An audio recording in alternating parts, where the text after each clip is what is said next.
কাঁচামরিচের দাম মাঝে মাঝে 1000 টাকা 1200 টাকা হয়ে যায়।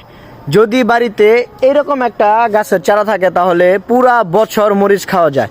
এই যে আমাদের এই মরিচ গাছটা গত বছরের, দেখেন এর প্রত্যেকটা ডালে কি পরিমাণ মরিচ হয়েছে, ঠিক আছে। এটা কিন্তু গত 1 বছর মরিচ দিয়েছে আমাদের, এখনো এটাতে প্রচুর মরিচ আছে, প্রচুর। এবং এক একটা মরিচের সাইজ দেখেন, বিশাল বড় বড় সাইজ। এই ছোট ছোট মরিচ কিন্তু এত বড় হয় না, কিন্তু এটা পরিপক্ক গাছ হওয়ার কারণে এত এত বড় বড় মরিচ।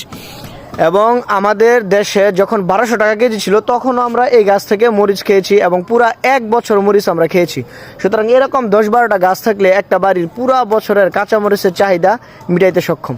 এটা দেখেন নতুন করে আমরা এখানে আরও কিছু গাছ লাগিয়েছি, এগুলো সব হচ্ছে কাঁচা মরিচের গাছ, এই যে সব হচ্ছে মরিচ গাছ।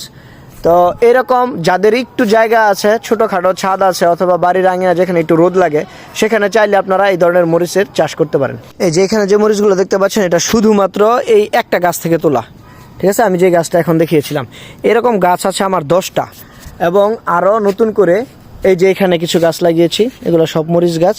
আর এই যে এইগুলা গাছ। তো আশা করছি ইনশাল্লাহ যদি আল্লাহর রহমত থাকে আগামী পুরা বছর এই গাছগুলা থেকে আমাদের কাঁচামরিচের চাহিদা পূরণ হয়ে যাবে।